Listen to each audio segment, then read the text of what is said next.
अल्हम्दुलिल्लाहिल्लज़ी फ़द्दल सय्यदना व मौलाना मुहम्मदन अलल आलमीन जमीआ व अक़ामहु यौमल क़ियामति लिल मुज़निबीनल मुतलव्विसीनल ख़त्ताइनल हालिकीन शफ़ीआ व सल्लल्लाहु तआला व सल्लम व बारक अलैहि व अला कुल्लि मन हुवा महबूबुन व मर्दियुन लदैहि सलातन तबक़ा व तदूम बिदवामिल मलिकिल हय्यिल क़य्यूम व अशहदु अल्ला इलाहा इल्लल्लाह वहदहु ला शरीक लह व अशहदु अन्ना सय्यदना व मौलाना मुहम्मदन अब्दुहु व रसूलुहु अम्मा बअद फ़अऊज़ु बिल्लाहि मिनश शैतानिर रजीम बिस्मिल्लाहिर रहमानिर रहीम व ज़क्किर फ़इन्नज़-ज़िक्रा तनफ़उल मुमिनीन वमा खलक़तुल जिन्न वल इंस इल्ला लियअबुदून सदक़ल्लाहुल अज़ीम व सदक़ रसूलुहुन नबियुल करीम।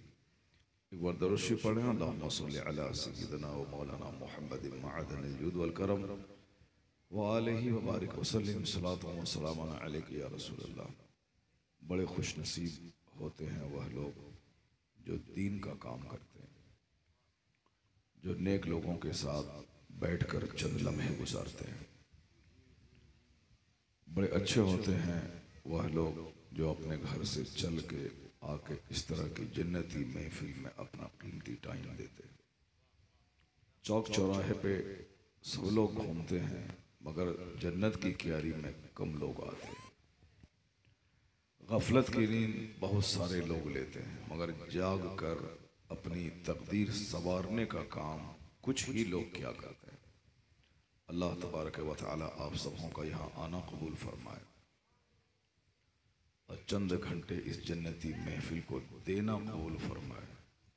अल्लाह इस रात के बदले में आपकी मुश्किलात आसान फरमाए।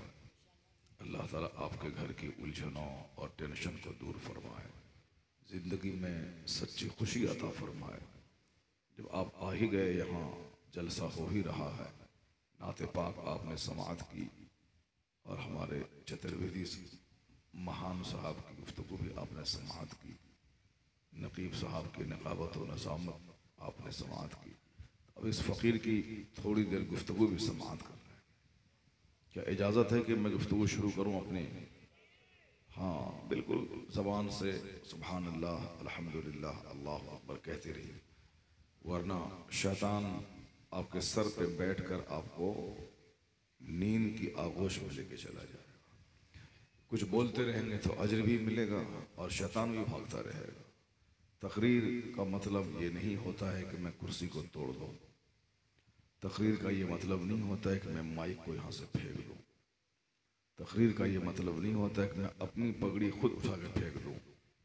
वो तो पाकिस्तान के चंद कम पढ़े लिखे खतीबों ने तकरीर का मेयार गिरा दिया कि तकरीर करते करते पगड़ी को फेंक देना है। तकरीर का मतलब है कि 5 घंटे नहीं, 5 मिनट ही हो मगर गुफ्तगू ऐसी हो जो दिल की दुनिया बदल दे। वाह वाह वाह, आदमी की सोच, सुभान अल्लाह, सुभान अल्लाह, वाह क्या कहने आदमी हज़रत। को सोचने पर आमादा कर दे कि मैं क्या कर रहा हूँ, मुझे क्या करना चाहिए। उसके लिए ज़रूरी है कि सारे लोगों की तवज्जो बोलने वाले की तरफ रहे। अमेरिका वगैरह में 2 लाख का मोबाइल लोग चलाते हैं। सिर्फ ज़रूरतन फ़ोन आया और फ़ोन गया। और हिंदुस्तान में चोरी का मोबाइल 4000 में लोग ख़रीदते हैं और उसको 24 घंटे हाथ में लिए रहते हैं। यही फ़र्क है इंडिया और अमेरिका में। अमेरिका के लोग 2 लाख का मोबाइल चलाते हैं और फ़ोन आया फ़ोन गया, फिर अंदर रखा, कोई नहीं जानता है कि 2 लाख का मोबाइल इसके पास। मगर हिंदुस्तान में 24 घंटे मोबाइल हाथ में रहता है।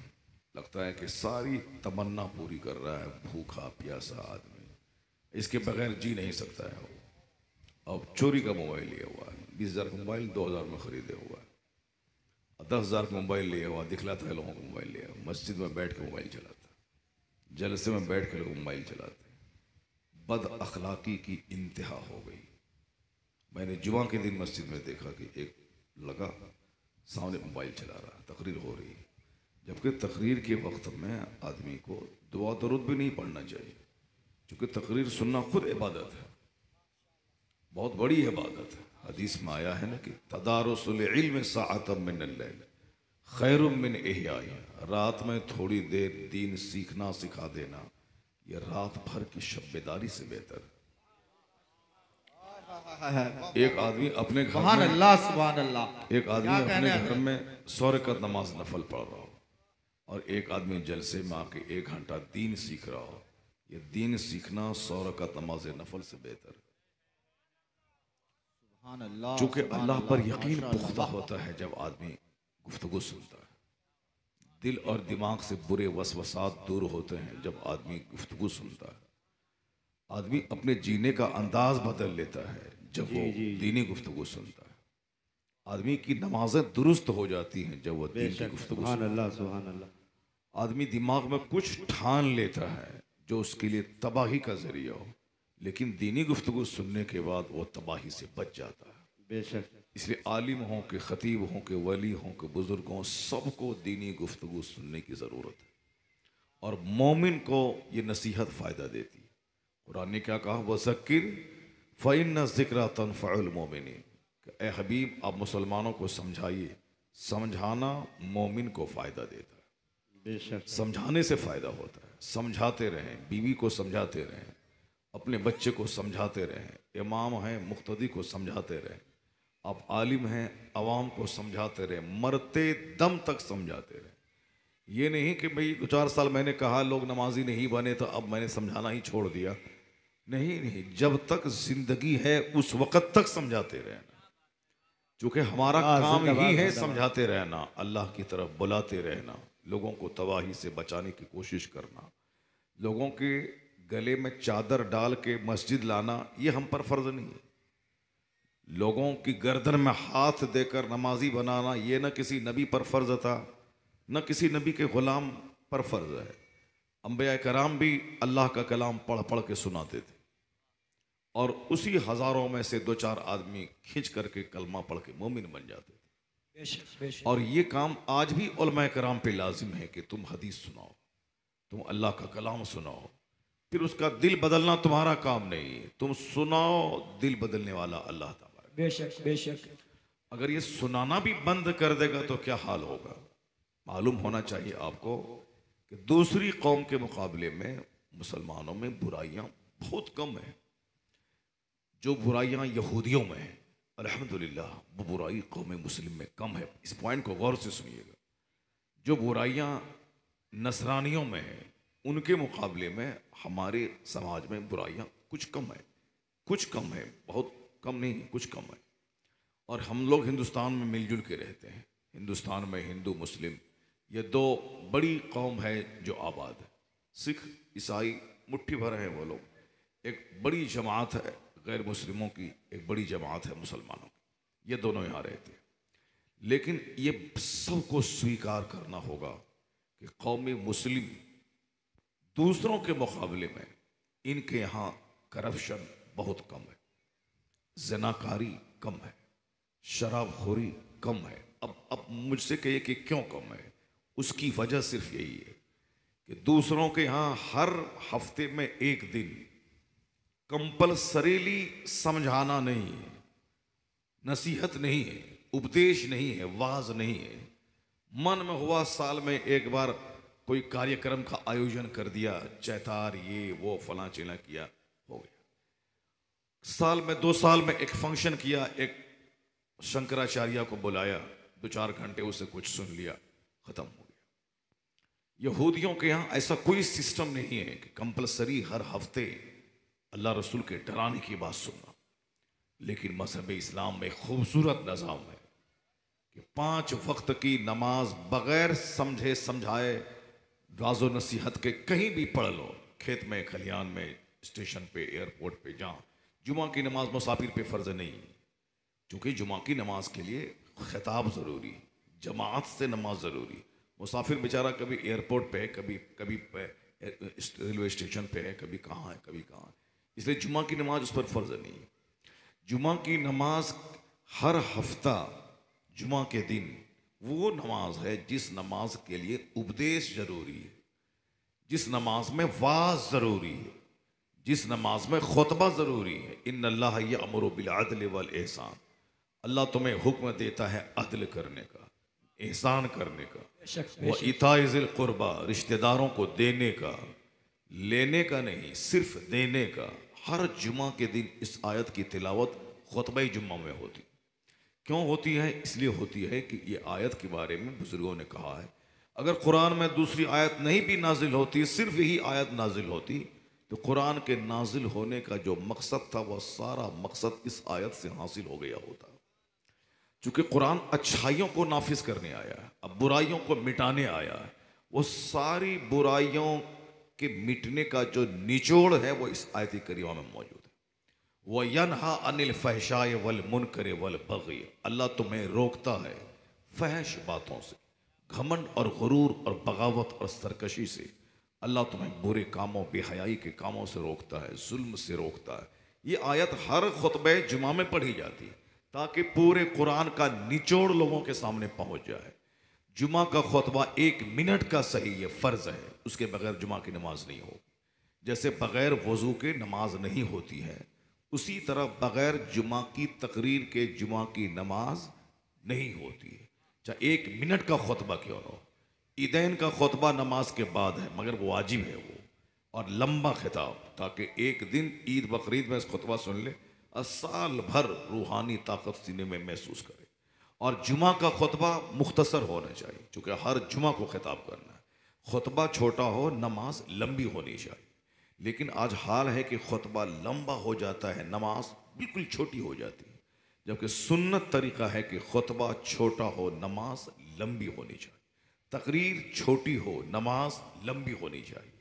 और जुमा का खुतबा लंबा होता है, नमाज छोटी होती है, इसलिए बहुत सा असर खुतबे का नहीं हो पा रहा। मैं जो कह रहा हूँ कि हर जुमा के दिन तकरीर फ़र्ज है, वह तकरीर व खुतबा जुमा, उसके बारे में कह रहा हूँ।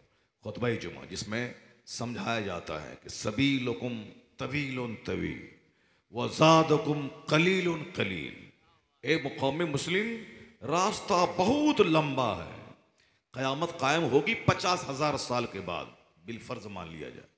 लेकिन तुम आज अगर मर गए तो 50,000 साल तक तुम्हें कब्र में रहना पड़ेगा।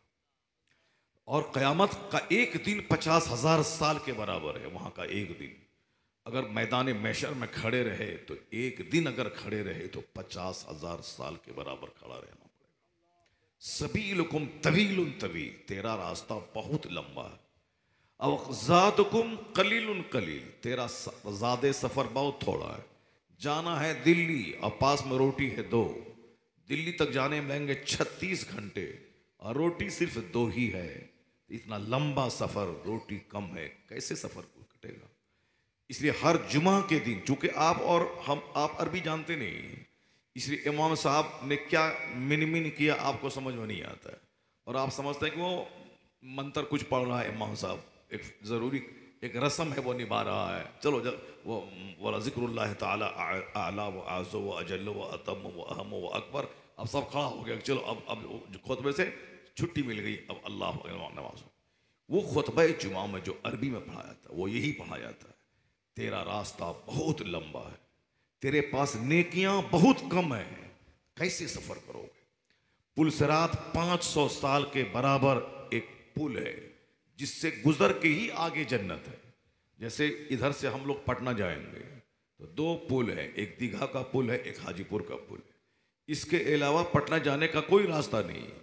कश्ती जल गई, कुछ नहीं है, कश्ती नहीं है, यही दोनों पुल हैं, इसी से गुजर के जाना। आगे पटना है, इस पुल से सबको गुजरना पड़ेगा, उड़ के कोई नहीं जा पाएगा, गुजरना पड़ेगा जो नॉर्मली चाल पैदल चल के जाना चाहता। ठीक उसी तरह जन्नत उस पार है और बीच में जहन्नम है। उस जहन्नम के ऊपर में पुल सिरात है, सिरात का रास्ता, उससे गुजरना पड़ेगा। वो पुल है, उससे गुजरना पड़ेगा 500 साल के बराबर, 5 दिन नहीं, 500 साल के बराबर उसका डिस्टेंस है, लंबाई। तलवार से ज्यादा तेज, बाल से ज्यादा बारीक, उसी से गुजर के जाना पड़ेगा। सबीलुकुम तवीलुन तवील व ज़ादुकुम कलीलुन कलील। हर जुमा के दिन कहना ज़रूरी है ताकि लोग एक हफ्ते में जो बाल बच्चे बीवी दुकान में रहने की वजह से वो भूल गए पिछले जुमा के खुतबे का असर, जो नसीहत का पानी पड़ा धीरे धीरे सूख गया। तो अब अगले जुमा को फिर वाज का पानी पड़ा देना है, ताकि जो हफ्ते दिन में दूसरे दुनियादारों के साथ बैठने से वो वाज का पानी धीरे धीरे जो सूखने लगा, दूसरे जुमा को फिर वाज का पानी चढ़ा दिया जाए, ताकि सीना मरने से बच जाए, सीना जलने से बच जाए। क्योंकि दरख्त जब मुरने लगता है तो उसको पानी चाहिए, अब पानी दरख्त को जिंदा रखता है। उसी तरह दिल जब मरने लगता है तो इसको वाज का पानी चाहिए, नसीहत का पानी चाहिए। ये तकरीर एक पानी का काम करती है, जिस तरह एक मुर्दा दरख्त में पानी जिंदगी का काम करता है। इसलिए वाज की हाजत है। इस्लाम में जुमा के दिन कंपलसरी है अल्लाह से डराना, कंपलसरी है रसूल पाक की इताअत का पैगाम देना, अतीउल्लाह व अतीउर रसूल। जुमा के दिन जरूरी है वाज समझाना। ईद बकरीद में लंबी गैदरिंग होती है, बड़ी गैदरिंग, बड़ा मजमा, उसमें वाजिब है समझाना। खुतबे निकाह में, निकाह के टाइम में चोरी से खुतबा नहीं होता है, चोरी से निकाह नहीं होता है। निकाह और ज़िना में ही फर्क है। ज़िना चोरी करके होता है, रेप चोरी करके होता है, बलात्कार लोग चोरी करके छुप के करते हैं, मकई के खेत में, पिरिज के नीचे, घास की गही में, रात में 5 स्टार होटल में चोरी छुपे। बादशाह क्यों ना हो, वो भी लोगों से चोरी करके ज़िना करता है। तो निकाह मजमे आम में होता है, 10 आदमी के बीच में होता है। ज़िना तन्हाई में, यही फ़र्क है ज़िना और निकाह में। निकाह चंद आदमी के सामने होता है, ज़िना चोरी छुपे। तो चोरी छुपे वो काम होता है, निकाह मजमे आम में। तो मजमे आम में जब निकाह हो, निकाह में मजमा होता है, 2-4-10 लोग होते हैं। अब वहाँ इजाब और कबूल से पहले खुतबा ज़रूरी है, वो खुतबा सुन्नत है। इसका मतलब ये निकला कि इस्लाम ये चाहता है कि जहाँ थोड़ी सी गैदरिंग हो वहाँ वाज होना चाहिए, वहाँ समझाना चाहिए, वहाँ नसीहत होना चाहिए। निकाह में खुतबा है, क्या क्या खुतबा है? या अय्युहन्नास तक़ू रब्बकुमुल्लज़ी खलक़कुम मिन नफ्सिन वाहिदा, ये खुतबा है। या अय्युहल्लज़ीना आमनु तक़ुल्लाह हक़्क़ तुक़ातिही वला तमुतुन्ना इल्ला व अंतुम मुस्लिमून। ये खुतबे निकाह में 3 आयतें पढ़ी जाती हैं और तीनों आयतों में अल्लाह से डरने की बात कही गई। तो खुतबे निकाह बताता है कि जहाँ गैदरिंग हो वहाँ वाज होना चाहिए, जुमा की गैदरिंग वहाँ वाज होना चाहिए, ईदैन की गैदरिंग वहाँ वाज होना चाहिए, ये वाज ज़रूरी है। और जहाँ मैयत की गैदरिंग हो, जनाजे की नमाज की, जनाजे की नमाज में भी अगर जनाजे में थोड़ी सी ताखीर कब्र खोदने में, तो वहाँ भी वाज होना चाहिए। अगरचे फ़र्ज वाजिब नहीं है वहाँ पे, लेकिन लोगों को कफन दफन के मसाइल बताएं। अगर नहीं बताएंगे तो सब आदमी पॉलिटिक्स का चर्चा लेके बैठ जाएगा। जितना मुर्दे को दफनाने में ताखीर होगी, हर आदमी के मुंह में अलग अलग ज़बान, ये बाउंड्री वाल नहीं हुआ, ये दरख्त नहीं कटा, ये जंगल नहीं हटा, मायावती का ये हो गया, अखिलेश का ये हो गया, लालू का ये हो गया, नीतीश का ये हो गया, बिहार में हुकूमत बदलने वाली है, नीतीश पाला झाड़ने वाला है, वो दूसरे के पास जाने वाला है, भाजपा टूटने वाला है, ये 2024 में ये होने वाला है। अरे वहाँ गया है आदमी मुर्दे को दफनाने के लिए, कल आज इसको दफना रहा है, कल मुमकिन है कि तुमको दफनाया जाए। आज इसका ऐलान हुआ है, कल फजर के बाद तुम्हारा ऐलान हो जाए, कौन जानता है। हमारा एक आलिम जो आज से 4 दिन पहले तकरीर किया था, एक शायर जो कल मुझसे मुलाकात नेपाल में हुई, उसने कहा कि हजरत मौलाना निजामुद्दीन साहब की तकरीर मेरे साथ में हुई 4 दिन पहले, मैं नात पढ़ा हूँ, उन्होंने तकरीर की है।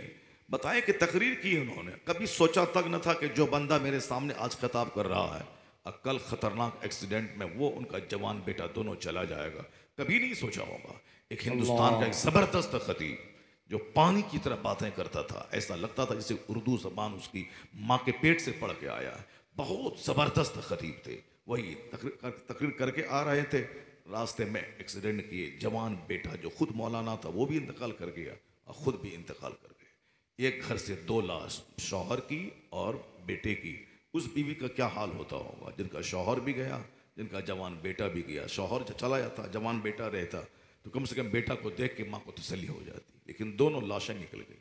इस तरह की वारदात होते हैं समझने के लिए कि आज वो गया है, मुमकिन है कि कल मेरी बारी। तो कब्रिस्तान है खामोश रहने की जगह, कब्रिस्तान है अपनी मौत याद करने की जगह, कब्रिस्तान है आंसू बहाने की जगह। ये मेरी ही तरह सोचता था कि ये घर के बाद वो घर बनाएंगे, इस गाड़ी के बाद वो गाड़ी खरीदेंगे, इस दुकान के बाद वो दुकान खरीदेंगे। इसी तरह का प्लान इसके दिमाग में चलता था, मगर मौत का एक तमाचा उसके सारे प्लान को मिट्टी में दफन कर दिया। अब वो चला गया। अब कहाँ गया? कि अब वहां सवाल होगा कि तुमने दुनिया की जिंदगी में क्या किया, तुमने जवानी कैसे गुजारी, तुमने रात कैसे गुजारा, तुमने दिन कैसे गुजारा, तुमने माल कहाँ से कमाया, तुमने माल कहाँ खर्च किया, तुमने ये बहुमूल्य जीवन का इस्तेमाल कैसे किया, कहाँ लगाया? मटर गश्ती करने में, घूमने में, चौक चौराहे पे दूसरों का मुंह देखने में, चाय की दुकान पे झूठ सुनने में, मस्जिद के बाहर गीबत की महफिल सजाने में, दूसरों की बहू बेटी की आबरू ताराज करने में, चौराहे पे बैठकर दूसरों की बहू बेटी को घूर घूर के देखने में, हराम कमाने में, हराम खाने में, गीबत करने में, झूठ बोलने में, कहाँ तुमने जिंदगी गुजारी? जब तक बंदा बताएगा नहीं, एक इंच हट नहीं सकता। क़यामत के दिन ला तज़ूलो क़दमा अब्दिन हत्ता युसअल अन अर्बईन, हुजूर ने फरमाया है कि क़यामत के दिन एक इंच बंदा अपनी जगह से हट नहीं पाएगा। ऐसा नहीं कि ये होगा कि नहीं होगा, कौन जानता है, नहीं नहीं, अभी रात है, ये सब जानते हैं। अगर कोई बोले कि रात नहीं है, उससे बड़ा पागल कौन है? रात के बाद दिन निकलेगा, ये सब लोग जानते हैं। कोई बोले कि नहीं नहीं दिन नहीं निकलेगा, रात ही सब दिन रहेगी, उससे बड़ा महापागल कोई नहीं। रात है, ये फैक्ट है। दिन निकलेगा, ये फैक्ट है। सूरज निकलेगा, ये हकीकत है। मैं बचपन में था, ये सच है। अभी जवान हूं, ये सच है। अगर जिंदगी लंबी रही तो बूढ़ा हो जाऊंगा, ये भी फैक्ट है। चाहे 1000 बाल में आप मेहंदी लगाएं, कुछ लगाएं, बुढ़ापे में बाल सफेद होना है। अगर आपने काली मेहंदी लगाई, अगर खिजाब काला लगाया, तो फिर 2-4 दिन के बाद बाल अधकचरा हो जाएगा, यानी थोड़ा कहीं काला कहीं उजला, और बुरा देखने में लगेगा। इसीलिए काली मेहंदी, काला खिजाब लगा के अपने बुढ़ापे को छुपाओ मत। आला हजरत से सवाल किया गया कि हुजूर, बुढ़ापे को छुपाने के लिए काला खिजाब लगाना कैसा है? आला हजरत ने कहा था वो हराम है। कहा लोग छुपाते हैं कि सफ़ेद बाल काला हो जाए और जवानी बरकरार रहे, तो आला हजरत ने लिखा था कि बूढ़े बैल की सींग में तेल लगाने से वो बूढ़ा बैल जवान नहीं हो जाएगा। यहाँ कमर झुक गई, रगें टेढ़ी हो गई, और साहब ये दाढ़ी को काला करके उसकी तो रगें टेढ़ी है, वो क्या जाएगा अपनी बीवी के पास? उसकी तो ताकत ही खत्म है। ये काला बाल करके क्या चाहता है वो? ताकत कहाँ से लाएगा? रगें सीधी कहाँ से करेगा? वो 18 साल की जवानी की कुव्वत कहाँ से लाएगा? जब कुव्वत वापस नहीं आ सकती है तो फिर बाल काला करने से क्या फायदा होता है? बाल काला करने से क्या फायदा है? बूढ़ा बैल सिंग में तेल लगाने से जवान नहीं होता है। तो बाल सफेद हो के रहेगा, ये फैक्ट है। मौत आके रहेगी, ये फैक्ट है। कौन है जो जिंदा रहा है? चाहे कोई भी रहे, सबको तो मरना ही है। ये बात तो मैंने कही थी कि जब जिंदगी बहुत मुख्तसर है, इस जिंदगी का सही इस्तेमाल कर ले, वरना कोई नहीं रहा है, तुम भी नहीं रहेगा। अगर मर गया जुल्म करते करते तो सारी दुनिया बोलेगी कि एक जालिम से दुनिया को नजात मिल गई, एक पापी से दुनिया को छुट्टी मिल गई, एक अत्याचारी से जमीन पाक हो गई। अगर इस मुख्तसर से जिंदगी का इस्तेमाल इंसाफ करने, अदल करने, जालिमों का डेना तोड़ने, मजलूम को हक दिलाने, दूसरों का बोझ उठाने, दूसरों का कल्याण करने, माँ बाप की सेवा करने, पड़ोसी की खिदमत करने, समाज वालों की खिदमत करने में गुजार दिया तो मरना तो है ही। अगर तू मर गया तो समाज बोलेगा एक इंसान दुनिया से चला गया, एक जन्नती दुनिया से चला गया, एक शुभ चिंतक समाज का दुनिया से चला गया। और अगर तुमने अत्याचार और जुल्म किया तो लोग कहेंगे एक पापी चला गया, लोग कहेंगे एक बलात्कारी चला गया, लोग कहेंगे अच्छा हुआ एक जालिम समाज से चला गया। जब मरना ही है तो ऐसी मौत मरो कि मरने के बाद लोग कहें कि एक जन्नती दुनिया से चला गया। जरा जोर से बोलो ना सुभान अल्लाह। वो रास्ता है, आदमी आएगा जाएगा, तो आप लोग उसको क्यों देखते हैं? यहाँ देखिए, मैं कीमती बात कर रहा हूँ। अब एक कोई जा रहा है तो सब उसको देख रहा है। बड़ा मुश्किल काम है लोगों को समझाना। जुमा के दिन लोग मस्जिद में रहते हैं, बाहर से कोई पीप गाड़ी कोई आई, सब उधर देखने लगता है, कहीं कुछ हंगामा उधर देखेगा। इस कदर तवज्जो से गुफ्तगू सुने कि ख्याल ही न रहे कि बगल से कौन गुजरा, कौन आया, कौन गया। इन्हिमाक चाहिए, तवज्जो चाहिए। गौर से सुनिए। 5 मिनट 5 घंटे से बेहतर है जहां तवज्जो से गुफ्तगू सुनी जाए। वरना हम अपना आएंगे, अपना रस्म निभा देंगे, अपनी रस्म निभा देंगे, 5 घंटा बोल के चले जाएंगे। हमको तो मिल गया लिफाफ, हम चले गए। आपको क्या मिलेगा? आपको क्या मिलेगा? आपको मेरा 5,000 50,000, और आप अगर बगैर किसी लालच के इस महफिल में आए और आपने दीनी गुफ्तगू सुन ली, तो आपका 1 घंटा यहाँ रह के जाना 50 करोड़ के बराबर ये फायदा देगा। इसलिए कि ये रुपया जो मुझको मिलेगा, वो रुपया कपड़े की दुकान में, राशन की दुकान में, बच्चों की स्कूल की फीस में, ईंट सीमेंट गिट्टी फिट्टी में ख़त्म हो जाएगा। और जो आपने कमाया 1 रुपया लालच के बगैर, आपने जो 5 घंटा जलसे को दिया, ये वो कीमती सरमाया है जो दुनिया में नहीं, मरने के बाद क़यामत में काम आएगा। अगर नीयत अच्छी रही, इबादत समझ करके अगर आप आए, वरना ना दुनिया ही मिली ना आखिरत ही मिली, कुछ नहीं मिला, डनाडन हो गए। गौर से सुनते रहिएगा, 5 मिनट की गुफ्तगू सिर्फ एक हदीस में पढ़ूंगा। हमारे चतुर्वेदी साहब बोले कि 2 घंटा बोलना है आपको। इधर एक आदमी बोला कि 2.5 घंटा आपको बोलना है। चतुर्वेदी साहब बोले कि नेपाल में मलंगवा जो 4 घंटा बोले थे, उसका रिकॉर्ड आज यहाँ तोड़ देना है। ये बताइए वो रिकॉर्ड टूटेगा अभी कितना टाइम हो रहा है? 1 बज रहा है ना। अगर हम 4 घंटा अगर बोलें तो 5 बज जाएगा। फजर की अजान होती है 3:30 में, और साहब नमाज सूरज निकलता है 4:50-40 में। अब बताएं कि हम अगर मलंगमा का रिकॉर्ड तोड़ेंगे तो 5 बज जाएगा। फजर की नमाज कब पढ़ेंगे हम? अगर यही रिकॉर्ड तोड़वाना था तो 10 बजे बैठा देते हमको। क्या भाई, 10 बजे बैठा देते और हम 2 बजे तक बोल लेते तो 4 घंटा हो जाता, तो रिकॉर्ड टूट जाता वहाँ का। 4 घंटा 10 मिनट हम बोल देते, रिकॉर्ड टूट जाता वहाँ का। लेकिन ऐसे वक्त में आप बैठाएं कि आप करें 4 घंटा, नहीं 4 घंटा, सिर्फ 1 घंटा, एक हदीस। बोलो जोर से सुभान अल्लाह। सिर्फ एक हदीस मैं अपने मन से सुनाऊंगा, और उसके बाद अगर आप बोलेंगे कि और दूसरी हदीस सुनाइए तो ठीक है, मैं सुनाऊंगा। मगर ये एक हदीस जो मैं सुनाऊंगा, उससे पहले वो जो मैं चर्चा छेड़ दिया पहले उसको कंप्लीट हो जाने दीजिए। उसके बाद फिर मैं एक हदीस सुनाऊंगा अपने मन से। बाकी आप अगर बोलेंगे कि दूसरी कोई हदीस सरकार की और सुनाओ तो फिर मैं सुना दूंगा, क्योंकि इस रुए ज़मीन पर हुजूर से ज़्यादा कीमती किसी की बात नहीं है। सरकार से बड़ा कोई नहीं। अल्लाह के बाद जो सबसे बड़ी ज़ात है वह मुस्तफ़ा की ज़ात गिरामी है। अल्लाह के कलाम कुरान के बाद अगर ज़्यादा प्रेशस, ज़्यादा कीमती अगर किसी की बात है तो मुस्तफ़ा जाने रहमत की बात। उससे बड़ी किसी की बात नहीं, न किसी वैज्ञानिक की, न किसी साइंटिस्ट की, न किसी स्कॉलर की, न किसी फिलासफर की। गौर से सुनिएगा, अगर यकीन नहीं आए तो मैं उसकी मिसाल देता हूँ। आज 2.5 साल से सारी दुनिया कोरोना ग्रस्त है, आज भी कोरोना ख़त्म नहीं हुआ है। कहते हैं कि नाक मुंह साफ ढक के रखे, हाथ को लगातार धोते रहिए, वरना यहाँ से कीड़ा घुसेगा और जिससे मुसाफा करेंगे उसको ये कीड़ा पहुँच जाएगा, वो भी कोरोना पॉजिटिव हो जाएगा। बेटा बीमार पड़ा था, माँ देखने के लिए आई हमारे पूर्णिया में कि बेटा को कोरोना हुआ था। माँ बोली नहीं, मुझको जाना है, मेरा बेटा को कोरोना हो गया, चाहे कुछ भी हो मुझको बेटे के पास जाना है। वो चली गई बेटे के पास, बेटे की जिम्मेदारी करने लगी। बेटा अच्छा हो कि हॉस्पिटल से आ गया, मामा ही मर गई। कोरोना कितने लोगों को चपेट में ले लिया।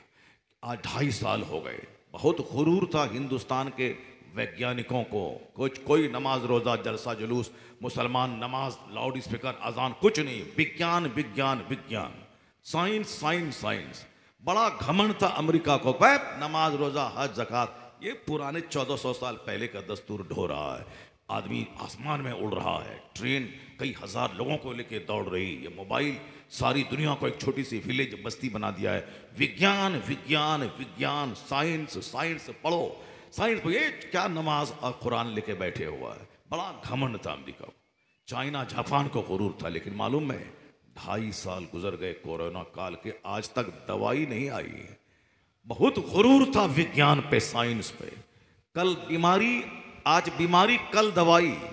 अमेरिका के वैज्ञानिक की नरेटी दवा की पूछे कि दलाओ दवाई कहाँ है? तुम बोला था कि कल बीमारी, आज इतना साइंस तरक्की कर गई है कि कुछ कोई मसला नहीं रहा। आज बीमारी कल दवाई, लाओ। 2.5 साल हो गए, कहाँ दवाई? हिंदुस्तान के वैज्ञानिकों का गरीबान थाम के बोलिए, लाओ कहाँ है दवाई? चाइना जापान की टेक्नोलॉजी, उसकी गर्दन पकड़ के बोलिए कहाँ है दवाई, लाओ। बहुत घमंड और गुरूर था कि कल कार बनाएगा कोई 1 करोड़ की, दूसरे ही दिन उसकी नकल मेरे पास है। कहाँ बताओ? ये वैक्सीन, वैक्सीन तो पानी है। वैक्सीन जो लगाया है डबल डोज, उसको भी कोरोना हो गया, फिर दोबारा कोरोना हो गया उसको। ये दिल बहलाने का एक जरिया है ताकि लोग जाने कि हाँ कुछ प्रोग्रेस हो रहा है, काम हो रहा है, दवाई की तरफ कदम बढ़ रहा है। वो वैक्सीन पानी है, वरना अगर उसके लगाने के बाद कोरोना नहीं होना चाहिए तो जो लोग डबल डोज लगा उसका फिर कोरोना क्यों हो गया? मतलब ये निकला कि साइंसी तरक्की के बावजूद अल्लाह ने इन साइंसदानों को उल्लू बनाकर, बेकस बनाकर, बेचारा बनाकर साइंसदानों ने हाथ उठा दिया कि दवाई अब तक नहीं आई है, इसलिए तदबीर कीजिए कि हाथ लगातार धोते रहिए। तो तदबीर दवाई नहीं है, बचने की एहतियाती तदबीर है ये। तो आप उनसे कहिए कि यही तो इस्लाम की हक्कानियत की दलील है कि तुमने खतरनाक बीमारी से बचने के लिए हाथ धोने की वकालत आज की, और हमारे पैगंबर ने 1400 साल पहले कहा था 5 वक्त की नमाज पढ़ना फर्ज है। 5 वक्त की नमाज पढ़, और नमाज से पहले वजू करना फर्ज है। और उस वजू में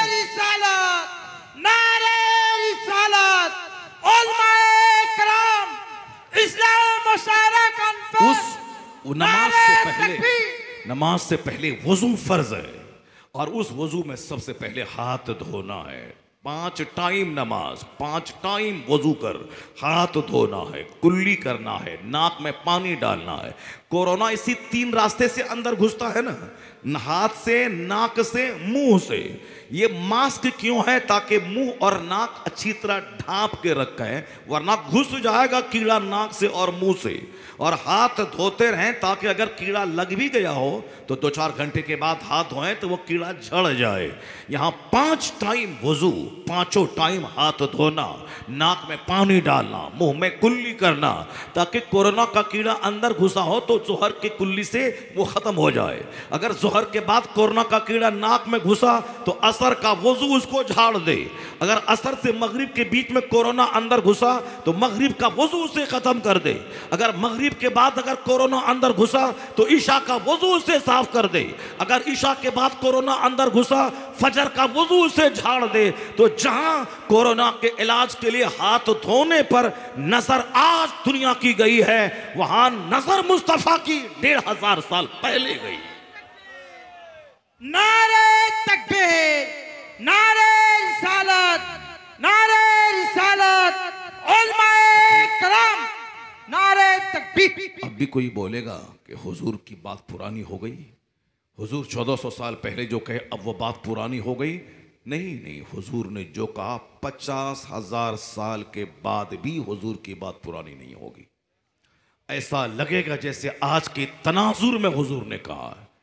हम दूसरों से क्या शिकायत करें? शिकायत तो हमें मुसलमानों से है, जो अपने पैगंबर पे ईमान लाता है कि मेरे नबी हक हैं, मेरे नबी सच हैं। वो पैगंबर से ज़्यादा गांधी की बात पढ़ता है, वो पैगंबर से ज़्यादा दैनिक जागरण पढ़ता है, सरकार दो जहां से ज़्यादा हिंदुस्तान नामी अखबार पढ़ता है, सरकार दो जहां की हदीस पढ़े न पढ़े साल भर में एक दिन वो सरस सलील पढ़ता है, वो खातून मशरिक पढ़ता है, प्रतियोगिता दर्पण पढ़ता है, वो साहब दैनिक भास्कर और दैनिक जागरण पढ़ता है। ये बताइए कि बहैसियत मुस्लिम जब आप खुद अपने पैगंबर की बात नहीं पढ़ेंगे तो क्या मैं उम्मीद करूं कि कोई रमेश पढ़ेगा? क्या कोई उमेश पढ़ेगा? क्या कोई साहब विलियम पढ़ेगा? कोई वर्ड्सवर्थ पढ़ेगा? नहीं, आप ही नहीं पढ़ेंगे तो वो क्या पढ़ेगा? जब आप नमाज नहीं पढ़ेंगे, आप वजू नहीं करेंगे, तो आप कैसे उनको बताएंगे कि वजू करो, वजू से चेहरा चमकेगा, वजू से बीमारी धुलेगी, वजू के जरिए हाथ का जहर पॉइजन निकलेगा? जब आप सारे लोग 100% वजू करने लगें तो आपका देखा देखी वह खुद वजू करेगा। किसके लिए? जन्नत के लिए नहीं, सेहत पाने के लिए, हिंदुस्तान में तंदुरुस्ती पाने के लिए आपका फॉलो करेगा। आप बोलेंगे नहीं नहीं वजू इलाज है, बोलेगा तुम खुद नहीं करता है तो मैं क्या करूं? इसलिए आज कोरोना काल में जब बात वाज़ेह हो गई कि मुस्तफ़ा की बात सबसे ऊपर, तो पढ़ा बेपढ़ा, मर्द औरत, देहाती जाहिल शहरी, सारे मुसलमान मर्द औरत को चाहिए को नमाज को गले से लगा ले। न बेटी का जनाजा नमाज छोड़वा सके, न बेटे की बारात नमाज छोड़वा सके, हर हाल में नमाज पढ़े, वो नमाज पढ़े। 50 करोड़ की मेडिसिन से वो ताकत बदन को ना मिलेगी जो ताकत या 2 सजदा उसे अता कर देगा। चूंकि ये नमाज रूहानी ताकत दी थी, ये नमाज आदमी की जिस्मानी और रूहानी दोनों बीमारियों का इलाज करती है। ये नमाज आदमी को यकीन पुख्ता करती है। ये नमाज अल्लाह से बंदे को जोड़ती है। ये नमाज आंख से आंसू बहाकर आंख के कचरे को दूर करती है। ये नमाज बंदे का गहरा संबंध अपने परवरदिगार से कायम कर देती है। कोई हो तो नमाज पढ़ने वाला, यहाँ मुसीबत आई या अल्लाह मुसीबत दूर कर दे, ऐसे नहीं होता है। दुआ की कबूलियत के लिए पहले ज़रूरी है कि सजदा करे, सजदा करने के बाद अल्लाह की तस्बीह बयान करे, फिर बात दुआ करे, या अल्लाह तू मुझे मेरी मुसीबत आसान कर दे। जब आज नमाज पढ़ने वाला नमाज पढ़ेगा तो फजर पढ़ने के बाद कहेगा इलाही एहसान फरमा। ज़ुहर के बाद सजदा करेगा, 12 रकात पढ़ने के बाद बोलेगा या रब मेरी बीमारी को आसान फरमा। असर में 4 रकात पढ़ेगा, बोलेगा या रब मेरी गरीबी को दूर फरमा। फजर मगरिब के बाद बोलेगा या रब मेरे बच्चे को सेहत तंदुरुस्ती अता फरमा। ईशा पढ़ने के बाद बोलेगा या रब मेरे घर को चैन सुकून अमन अमान अता फरमा। ये नमाज मेरी ज़रूरत है, मैं अपने रब से करीब होता हूँ नमाज के ज़रिए। और नमाज पढ़ना फ़र्ज़ आज़म है। जो एक वक्त की नमाज जानबूझ के छोड़ेगा हराम और गुनाह कबीरा है। 80 साल जहन्नम की आग में जलना पड़ेगा। जैसे शराब पीना हराम, उसी तरह नमाज छोड़ना हराम। जैसे ज़िना करना हराम, उसी तरह नमाज छोड़ना हराम। जैसे सूद खाना हराम, उसी तरह नमाज छोड़ना हराम। हज करना सब पर फ़र्ज नहीं है, पैसे वाले पर, नमाज सब पर फ़र्ज है। ज़कात देना सब पर फ़र्ज नहीं है, माल वाले पर, मगर नमाज सब पर फ़र्ज है। मजदूर, चपरासी, राजा, फ़कीर, रंग सब पे फ़र्ज है। नमाज ही मेरी ताकत थी मगर मैंने नमाज को छोड़ दिया। फजर की नमाज जो छोड़ेगा उसके चेहरे का नूर ख़त्म हो जाएगा। और आज जितने चेहरे पे फपड़ी पड़ रही है, चेहरा काला हो रहा है, गोरा गोरा चेहरा सोच सोच के काला हो रहा है। और हाय पैसा, हाय पैसा, हाय गाड़ी, हाय मकान। गाड़ी आ गई फिर चेहरा काला क्यों है? खुश रहना चाहिए, मगर क्यों चेहरा काला है? इसलिए काला है कि अब गाड़ी से सबर नहीं, आल्टो से उसको स्विफ्ट चाहिए। अब स्विफ्ट मिल गई तो अब तो चेहरा हरा भरा होना चाहिए, नहीं अब डिज़ायर चाहिए। जब डिज़ायर आ गई तो अब तो चेहरा खुला खिला रहना चाहिए, नहीं अब उसको बलेनो चाहिए। बलेनो आ गई अब तो चेहरा खिला रहना चाहिए, नहीं अब उसको इनोवा चाहिए। इनोवा आ गई तो अब तो कम मुस्कुराओ, नहीं इनोवा नहीं अब उसको फॉर्चूनर चाहिए। अब फॉर्चूनर आ गई तो अब तो खुश रहो, नहीं अब 80 लाख की ऊडी कार चाहिए। अब कार आ गई अब तो खुश रहो, नहीं अब उसे 2.5 करोड़ की मर्सिडीज बेंज की कार चाहिए। अब आ गई अब तो चेहरा खिला रखो, नहीं अब भी पेट नहीं भरा, अब 10 करोड़ रुपए की कार चाहिए उसको। ये लालच आदमी के चेहरे का रंग उतार दिया है। आदमी पैसा कमाता जाता है, चेहरा काला होता जा रहा है। अलग से बीमारियां हार्ट की, शुगर की, ब्लड प्रेशर की, ब्रेन हेमरेज की, गठिया के दर्द की, जोड़ की, आदमी को इसकी सेहत छीन लिया। क्या कहा गया था हदीस में? जो फजर की नमाज छोड़ेगा अल्लाह उसके चेहरे का नूर खत्म कर देगा। चाहे 50 करोड़ की कार खरीद ले, हकीकी लाइट चेहरे पे नहीं आएगा। चाहे केमिकल लगा ले फेयर एंड लवली, चाहे ब्यूटी पार्लर में जाके 1 घंटे तक बैठकर 50 तरह के केमिकल चेहरे पे लगा ले, नहीं आएगा वो हुस्न। चेहरा जो लोग ब्यूटी पार्लर में जो औरतें जाके सजती धजती हैं उनका चेहरा ऐसा बदनुमा लगता है, साफ वाज़े होता है कि उन्होंने मेकअप किया है, चेहरे पे पाउडर लगाया है। 1 घंटे के बाद चेहरा बदरंग हो जाता है, ऐसा लगता है कोई बूढ़ी तवाइफ सज धज कर अपने घर के सामने बैठी है। 80 साल की तवाइफ अगर चेहरे को अगर मेकअप करके के बाद आगे बैठ जाए, वो 18 साल की जवान लगेगी? नहीं लगेगी। इसी तरह से आज सब चेहरा लग, नमाज छोड़ के चेहरे का नूर चाहिए, कभी नहीं होगा। चाहे 1 लाख रुपए का लोशन क्यों ना लगा लो, वो हकीकी लाइट नहीं मिलेगा। फजर छोड़ के जो चाहेगा बंदा, मैं व्हाइट पैंट व्हाइट शर्ट पहन के तेरा चेहरा चमके, नहीं चमकेगा। लाइट देने वाला अल्लाह है, और अल्लाह की याद छोड़ के बंदा चाहे कि मैं लोशन लगा के व्हाइट बन जाऊं, नहीं होगा। अल्लाह ने अरबपति के चेहरे का नूर छीन लिया, अल्लाह ने मजदूर के चेहरे का नूर छीन लिया। जो फजर की नमाज नहीं पढ़ेगा उसके चेहरे पे लाइट नहीं होगी। और अगर यकीन नहीं आए, फजर की नमाज पढ़ ले, उसके बाद अपना चेहरा आईने में देख, और दूसरा आदमी 5 डब्बा फेयर एंड लवली लगा ले, और तुम 4 रकात नमाज पढ़ने के बाद अपना चेहरा देखना, तो 5 डब्बा फेयर एंड लवली लगाने के बाद भी वह नूर नजर नहीं आएगा जो फजर की नमाज चेहरे को नूर अता कर देगी।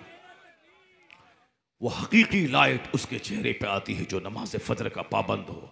अमेरिका की एक लेडी बीचर ने कहा था कि मुसलमान औरतों को फेयर एंड लवली लगाने की जरूरत ही क्या है। उन्होंने कहा था 5 बार ये नमाज पढ़ें, अब 5 बार ये वजू करें, और थोड़ा सा सजदा लंबा कर दें, और सलाम फेरने के बाद आईने में अपना मुंह देखें, पूरा चेहरा खून से भरा होगा, क्योंकि ब्लड सप्लाई करने वाला हार्ट हालत सजदा में ऊपर हो जाता है और या फेस नीचे रहता है।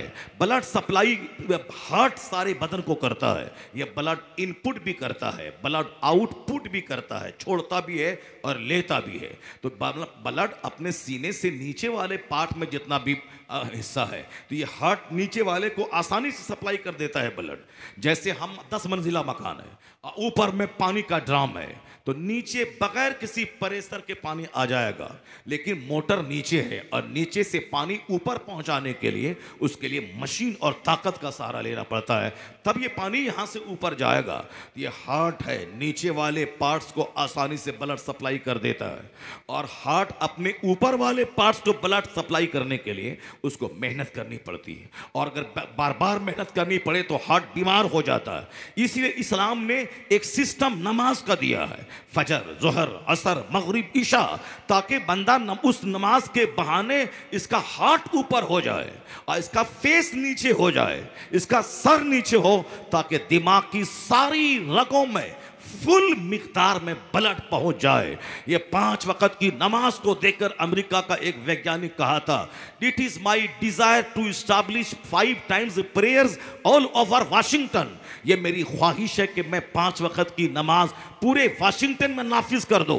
क्यों? आज चेहरे पे दाने की बीमारियां आम हो गई हैं, और आज दिमाग की रगों के सूखने का मर्ज आम हो गया है। उसका शानदार इलाज यही है, क्योंकि आज आदमी बेशुमार दुनियावी तमन्नाओं के पीछे पागल है, 12-12 घंटे खड़ा रहता है, अखबार खड़े पढ़ता है, नाश्ता खाना खड़े खड़े करता है, शादी ब्याह बफे सिस्टम में खड़े खड़े खाना खाता है, और बैठे बैठे वो पखाना कर लेता है। यानी झुकने की जो बातें थी, बंदा कभी खड़ा रहेगा, कभी झुकेगा, कभी सर नीचे रहेगा, वो सारी बातें आज खत्म हो गई। मसरूफियात, जिंदगी की मसरूफियात ने आदमी को खड़ा कर दिया, झुकने से बचा दिया। वो कहते आज चेहरे की बीमारियां, पॉक्स के दाने, ब्लड सर्कुलेशन की कमी, चेहरे के मुहासे, ये मर्ज आम हो रहा है। इस मर्ज का इलाज मैंने नमाज में देखा।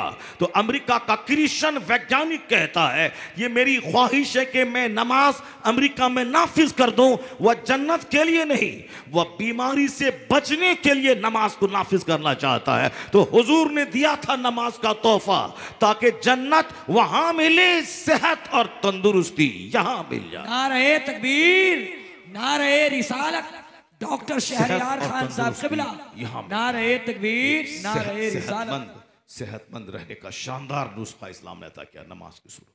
सेहतमंद रहने का शानदार नुस्खा है ये नमाज पंचगाना, फर्ज आजम है। इससे हट के कभी सेहत नहीं मिलेगी, इससे हट के चेहरा बदरंग रहेगा, इससे हट के औलाद कभी फर्मा बरदार नहीं होगी। नमाज छोड़ के जो आप चाहेंगे कि मेरी रोजी में बरकत हो जाए, अल्लाह की कसम कभी बरकत नहीं होगी, क्योंकि अल्लाह के लिए है ये नमाज, और उसी अल्लाह को छोड़ के बंदा चाहे कि बरकत पैदा हो जाए, नहीं होगी। बरकत देने वाला अल्लाह है। उस अल्लाह को नाराज करके जो हम चाहें कि मेरी कमाई में बरकत हो जाए, मैं खुश रहूं, नहीं होगा। मुखिया जी का चेहरा काला होता है, वो पहले से ज्यादा कमाता है, मगर उसको विधायक जी को वो देखता है कि विधायक कितना कमा रहा है। विधायक गोरा नारा मोटा ताजा था, लेकिन अब वो सूख के कांटा हो गया। शरद पवार का चेहरा देखिए आप। शरद पवार मंत्री था पहले, पहले वजीर खुराक या कौन कौन मंत्रालय, अभी देखिए चेहरा सूख के कांटा हो गया है। बड़े बड़े मंत्री, गुलाम नबी आज़ाद को देख लीजिए, चेहरा सूख के कांटा हो गया है। आप गौर से इन मंत्रियों को तो देखिए, पहले मोटा ताज़ा था, सूख के कांटा हो गया है। शुगर ने सबको कांटा बना दिया, चेहरे के रंग की रौनक को छीन लिया। आप थोड़ी देर सब्र तो कीजिए, फिर उसके बाद पता चलेगा कि जुल्म का अंजाम क्या है, हरामखोरी का अंजाम क्या है। तबाही बर्बादी का अंजाम और साहब एंटी नेचुरल सिस्टम का अंजाम क्या है। अभी आप मत घबराइए कि वो बोलता है कि हम ये कर देंगे, तोड़ देंगे, मार देंगे, काट देंगे, फेंक देंगे, हटा देंगे, भगा देंगे। थोड़ा सब्र कीजिए, उसके बाद देखिएगा जो भगाना का प्लान बनाता था वो खुद दुनिया से भाग गया हो। जो बोलता था हम मार देंगे वो खुद मर गया हो, चला गया हो। खुद वो आग में उसके लोगों ने जला जला के, मार मार के, पीट पीट के, जला के उसको धुआं बना के उड़ा दिया उसको। खूब मुंह में आग दे के, ऊपर से लकड़ी दे के, तेल छिड़क करके, लाठी से मार मार करके उसको दिया। वो जहन्नम में क्या जलेगा, पहले ही उसी का आदमी जला जला के मार के ठीक कर देता है। और बोलो कि हम ये मस्जिद को हटा देंगे, अजमेर दरगाह के नीचे मूर्ति है, ज्ञानवापी में शिवलिंग है और वहां वो है। कुछ सब्र करो, सिर्फ तुम मस्जिद को वीरान करता है इसीलिए वो शिवलिंग की बात कर रहा है। तो अजान होती है, तुम्हारा 95 आदमी सोया रहता है, 5 बुढ़ा जाके नमाज पढ़ता है, वो तो बोलेगा ही कि वहां शिवलिंग है। तो तुम नमाज नहीं पढ़ता, मस्जिद तुम्हारी वीरान है, वजू नहीं करता, वो तो बोलेगा वहां शिवलिंग पड़ा हुआ है। तो तुम हल्ला गुल्ला मत करो। जब वह बोले कि शिवलिंग पड़ा हुआ है, तुम 100% आदमी वजू करके नमाज पढ़ने मस्जिद में जाओ। जहां मस्जिदें भरी, शैतान भागेगा, फिर समाज में रौनक पैदा हो जाएगी। आज सारी बदरौनकियां उसी वजह से मस्जिद को मैंने उजाड़ दिया, इसलिए दूसरों को शैतान दिमाग में बात डालता रहता है। हिंदुस्तान का चैन, अमन, सुकून भंग करने के लिए ये कमीने किस्म के लोग इस तरह की बात करते रहते हैं। राजपूत ब्राह्मण जो पढ़े लिखे लोग हैं वो इस तरह की बात नहीं करते। जो पढ़े लिखे हिंदू हैं वो इस तरह की बात नहीं करते। जो समाज सेवी लोग हैं वो इस तरह की बात नहीं करते। जो मिलजुल कर हजारों साल से हिंदुस्तान को खूबसूरत बनाए हुए हैं। हिंदुस्तान की सुंदरता इसी में है। यहाँ एक बगल में मंदिर है, बगल में मस्जिद है, बगल में गुरुद्वारा है, लोग उधर जा रहे हैं, कोई उधर जा रहे हैं, कोई इधर आ रहे हैं, 1000 साल से रह रहे हैं। न कोई दंगा है, न कोई लड़ाई है, न किसी पर पत्थर फेंकना है, न कीचड़ फेंकना है। अपने अपने हिसाब से सब लोग जी रहे हैं। यही हिंदुस्तान की सुंदरता है। मगर पता नहीं कहां से चंद कमीनों को क्या हो गया है, उसको अच्छा नहीं लगता कि हिंदुस्तान की बहार कायम रहे, उसको ये अच्छा नहीं लगता ये सौहार्द कायम रहे, उनको अच्छा नहीं लगता कि ये साहब गंगी जमनी तहजीब खुश अच्छी रहे। नहीं अच्छा लगता उसको। कुर्सी प्यारी है, चाहे आग लगा के कुर्सी मिले, समाज तोड़ के कुर्सी मिले, चाहे अमन भंग के कुर्सी मिले। तो हिंदू मुस्लिम सारे पढ़े लिखे लोगों को इन कुत्तों को जलील करना पड़ेगा, वरना जीना मुश्किल हो जाएगा, वरना हिंदुस्तान में रहना मुश्किल हो जाएगा, वरना हिंदुस्तान में रहना मुश्किल हो जाएगा। आग लगेगी, गांव गांव टूटेगा। जब खिसियानी बिल्ली समझ लेगी कि मुझको मरना ही है, तो वो ऐसे हाथ जोड़ के नहीं मरेगी। वह खिसियानी बिल्ली 2-4 कुत्तों को मार के मरेगी, 2-4 जलीलों को मार के मरेगी। तो फिर क्या होगा? तू 2-4 को मारेगा, ये 2-4 10 को मारेगा। तो हिंदुस्तान में गंगा नहीं बहेगी, हिंदुस्तान में खून बहेगा। हिंदुस्तान में जमुना नहीं, हिंदुस्तान में खून बहेगा। जब खून बहेगा तो तू वो भी चैन से नहीं रहेगा। इसलिए मुट्ठी भर कमीनों को लगाम देना होगा। इन जलीलों को बताना होगा कि तुम्हारे बहकावे में ना हम आएंगे ना मेरा भाई आएगा। और तुम जलील है, तुझको कुत्ते को हड्डी चाहिए, और तुमको चंद सिक्का चाहिए और कुर्सी चाहिए। तो हम इन कुत्तों को हड्डी फेंक दें, इन कुत्तों को जलील समझें, मगर समाज का सौहार्द न बिगाड़ें। जिस तरह मिलजुल के लोग रहते हैं वह मिलजुल के रहें। ये कुत्ते जलील होंगे और समाज में मोहब्बत की खुशबू फैल जाएगी, समाज मोहब्बत से रहेगा। और अब मैं आपसे कहना चाहता हूं कि आप मस्जिदों को आबाद करें। माइक फेंकता है, फेंकने दे उसको, हटा दे माइक को। माइक किस काम के लिए है? वो साहब माइक खूबसूरती के लिए है क्या? माइक अजान है, अजान का ऐलान है नमाज के लिए। जब ऐलान है, नमाज ही नहीं हो रही है, वो तो बोलेगा ही माइक उठा के फेंको। माइक अजान हुई, 5 बुढ़ा मस्जिद में गया, जुम्मन जो 25 साल से नमाज पढ़ता था। ये नौजवान व्हाट्सएप चला रहे, नौजवान मोबाइल चला रहे, नौजवान साहब रात के 2-2 बजे तक जाके सिनेमा देख रहे। मस्जिद में 5 जुम्मन है। जब 5 ही जुम्मन नमाजी है तो फिर अजान माइक पे देने का क्या मतलब है? क्यों माइक पे अजान दे रहा है? जब वही 5 ही नमाज पढ़ने आएगा तो फिर अजान माइक पे क्यों देता है? अजान माइक पे होने का मतलब यही है कि सारे मुसलमान अपने घर से निकल पड़े और चले अपने रब को याद करने के लिए, सजदारेज हो जाए मस्जिद में। और जिस दिन ये काम हुआ, सारे मुसलमान 100% औरतें घर में नमाज पढ़ने लगे, मर्द मस्जिद चले जाए। जिस दिन घर और मस्जिद सजदों से आबाद हुआ, अल्लाह उनके दिल में अजान की मोहब्बत डाल देगा। जो लाउड स्पीकर आज फेंक रहा है, कल वही लाउड स्पीकर लगा के बोलेगा। तुम्हारी नमाज से समाज में सुकून मिलता है, तुम्हारी अजान से चेहरे पे नूर आता है, तुम्हारी अजान से मैं सुबह उठ के कारोबार पे चला जाता हूं, तुम्हारी अजान सुनकर दिन भर की नहुसत दूर हो जाती है। तुम माइक पे नहीं भी पुकारेगा, तेरा सजदा न मस्जिद का आबाद करना उनको परेशान कर देगा। वो जो माइक फेंका है वही कल आके माइक लगाना शुरू कर देगा। यही है इलाज, यही है तरीका, यही है जीने का। बकवास नहीं, सिर्फ अखबार पढ़ा, चाय की चुस्की लिया और अपना अपना काम करते रहे, नहीं होगा। नेचुरल सिस्टम है, अल्लाह रब्बुल इज्जत का निज़ाम है, दुनिया चल रहा है। कोई आदमी दुनिया में जिंदा नहीं रहा है, सबको मर ही जाना है। अच्छा काम करके मर जाओ। नमाज़ पंजगाना ये सबसे बड़ा फर्ज है, इसको कभी भी त्यागना मत। समाज में 4 औरतें घर में हैं, सब नमाज पढ़ें। मर्द हैं, सब नमाज पढ़ें। नमाज पढ़ने में 2-4-5 घंटा नहीं लगता है। फजर की नमाज में 10 मिनट लगते हैं, जोहर की नमाज में 15 मिनट लगते हैं, असर की नमाज में 5 मिनट लगता है, मगरिब की नमाज में 10 मिनट लगते हैं, ईशा की नमाज में 15 से 20 मिनट लगते हैं। तो जिस अल्लाह ने मुझको तंदुरुस्ती दी, सेहत दी, 24 घंटे मुझको दिया, 12 रात का 12 दिन का, तो 24 घंटे में 8 घंटे हम सो गए अपने लिए, 8 घंटे हमने खेत में काम किया, फैक्ट्री में, दुकान में बैठकर अपने लिए, हमने पेशाब पखाना किया, बाल बच्चों में हमने टाइम गुजारा अपने लिए।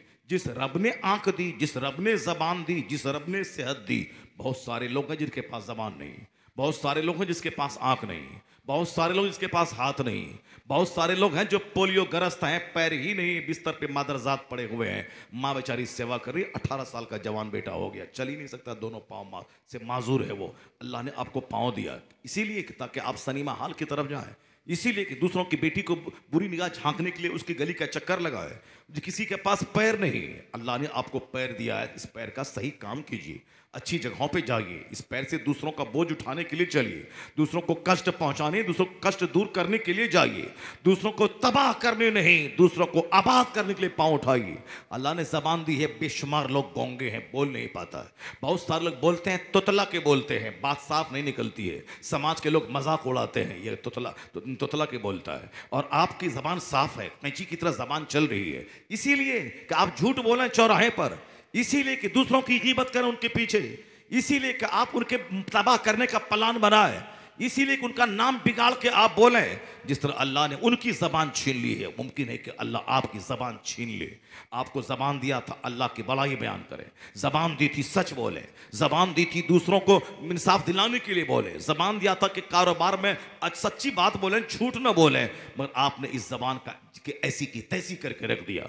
कल अगर ज़बान की वो कुव्वत गुयाई अल्लाह छीन ले तो 100% जिम्मेदार वह होगा जिसने उस नेमत की कदर नहीं की। अल्लाह ने आंख दिया है, ये आंख दी है कि माँ बाप का चेहरा देखें और हर नज़र के बदले में मकबूल हज का अज्र कमा लें, खाने काबा को देखें नेकी कमाएं, कुरान शरीफ को देखें नेकी कमाएं, दुनिया वालों को इबरत की निगाह से देखें। वह शराब पी की गाड़ी चला रहा था, एक्सीडेंट किया, लाश के हजारों टुकड़े हो गए, अब मैं कसम खाता हूं कभी शराब नहीं पीऊंगा, एक बूंद अंदर नहीं डालूंगा। ये आंख थी इबरत के लिए कि दूसरों की तबाही का तमाशा देखकर हम सबक हासिल करते।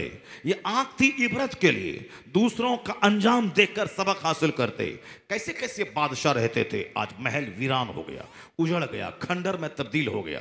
ये 1000 बीघा जमीन का जोतने वाला था, उनका बेटा दिल्ली में जाके टोटो चलाने लगा, उनका बेटा बंबई में हाजी अलीम के किनारे वहां चश्मा बेचने लगा। 100 बीघा जमीन का जोतदार था, और जो उसके घर में गाय चराता था, जो उसके गाय का पखाना उठाता था, जो उनके घर में झाड़ू लगाता था, आज 10 करोड़ के मकान में बंबई में ऐश कर रहा है। ये इबरत की खातिर है। ये आंख कौन है जो 1000 बीघा जमीन के जोतने वाले को मजदूर बना दिया? वह कौन है जो उनके यहां मजदूरी करने वाले को अरबपति बना दिया? तो आवाज अंदर से आएगी, वो अल्लाह की जात है जो बादशाह को फकीर बनाती है और फकीर को बादशाह बनाती है। तो बंदा हमेशा उसी अल्लाह से डरेगा। ये नहीं चौक पे दूसरों का मुंह देखना है, दूसरों की बहू बेटी को देखना है, दूसरों का मकान देखना, क्या मकान है मेरे पास नहीं है, दूसरों की गाड़ी देखनी, वाह क्या करेटा है मेरे पास नहीं है। दूसरों का सिर्फ लिबास देखना, क्या रेड एंड चीफ का जूता है मेरे पास नहीं है, क्या इनके पास साहब सियाराम का कपड़ा है मेरे पास नहीं है। ब्रांडेड कपड़ा, ब्रांडेड जूता, ब्रांडेड चश्मा, ब्रांडेड घड़ी, इसी पे नजर रहती है हमारी। घड़ी, चश्मा, जूता, चप्पल, कपड़ा, कपड़े का कलर साहब इसी पे नजर रहती है। एक आदमी मिला, बोला क्या कपड़ा पहने मौलाना साहब आप, ये लेनिन का कपड़ा पहने हैं। मैंने कहा क्या बदतमीजी है, 1 घंटे मैंने दिगर जला जला की गुफ्तगू की है, मैंने 10 हदीस पढ़ा है, मैंने कुरान करीम की 10 आयतों की तिलावत की है, मगर ये नहीं बोला कि क्या गजब की आप तिलावत आपने करी। साहब आपने 1 घंटे में 10 हदीस पढ़ दिया, आपने 1 घंटे में 10 कुरान पाक की आयत पढ़ दी, क्या आपने 5 घंटे की तकरीर को 1 घंटे में आपने समा दिया? न कोई लतीफ़ा पढ़ा, न कोई कहानी पढ़ी, और आपने सिर्फ दिल में उतरने वाली बातें कही। नहीं, क्या कपड़ा आप पहने हैं, क्या कपड़े की कढ़ाई है, यानी कुत्ते की नजर हर वक्त हड्डी पे पड़ी रहती है। उसको चाहे हीरा मिले कि जवाहिरात मिले कि सोना मिले कि चांदी मिले, ये कुत्ता को चांदी चाहिए नहीं, कुत्ता को हीरा चाहिए नहीं, कुत्ता को रुपया पैसा चाहिए नहीं, कुत्ता को हड्डी चाहिए। उसी तरह इबरत की खातिर आंख दी थी अल्लाह ने, ताकि दूसरों की तबाही का अंजाम देखकर मैं सचेत हो जाता, मैं बुराई से बचने का अहद कर लेता। वह शराब पिया गया काम से, अब मैं ताड़ी तक नहीं पीऊंगा। उसने झूठ बोला, बीवी भी उसकी बात पर यकीन नहीं करती, समाज में जलील हो गया। वह सच भी बोलता है, फिर भी यकीन लोगों को नहीं होता कि सच बोल रहा है, क्योंकि झूठ बोलते बोलते अपना वकार गिरा लिया, अपने आप को मजरूह कर लिया, बीवी की निगाह में गिर गया, औलाद की निगाह में गिर गया, समाज की निगाह में गिर गया। लोग बताए झूठा है। पहले लोगों को हंसाने के लिए झूठ बोला था, अपनी बीवी को ठगने के लिए झूठ बोला था, अपने बच्चों को धक्का देने के लिए झूठ बोला था, लेकिन आज ऐसी छवि खराब हुई कि जहन्नम की आग तो वहां मिलेगी, यहां मुंह से बदबू आने लगी। आज 80% आदमी के मुंह से बदबू निकलती है। यह बदबू वो बरस तो करता है, फिर बदबू कहां खत्म हो रही।